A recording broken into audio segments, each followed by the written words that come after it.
আসসালামু আলাইকুম সবাইকে। আশা করি সবাই ভালো আছেন। এখন বাজারে বিভিন্ন টাইপের সবজি পাওয়া যাচ্ছে। আজকে আমি পাতাকপির পাকোড়া বানিয়ে নেব। আমি কিছু পাতাকপি পরিষ্কার করে ধুয়ে কেটে নিয়েছি।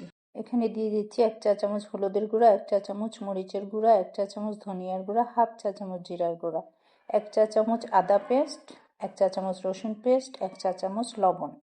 দিয়ে দিচ্ছি পেঁয়াজ কুচি, মরিচ কুচি, ধনিয়া পাতা কুচি, স্প্রিং অনিয়ন। এখানে ইচ্ছে করলে আরও বিভিন্ন ধরনের সবজি দেওয়া যায়। দিয়ে দিচ্ছি 1/3 কাপ আটা, 2 টেবিল চামচ চালের গুঁড়া। চালের গুঁড়াটা দিলে পাকোড়াটা মুচমুচে হবে। সব একসাথে মিক্সড করে নিচ্ছি। অল্প করে পানি দিয়ে এটাকে মেখে নিতে হবে। এই যে আমি এভাবে করে মেখে নিয়েছি। এখন আমি পাকোড়াগুলো ভেজে নেব। আমি অল্প আঁচে আগে থেকে তেল গরম করে নিয়েছি। তেলটা বেশি গরম হয়ে গেলে পাকোড়াগুলো দেওয়ার সাথে সাথে উপরে পুড়ে যাবে, কিন্তু ভিতরে সিদ্ধ হবে না। আমার পাকোড়াগুলো হয়ে গিয়েছে, দেখেন।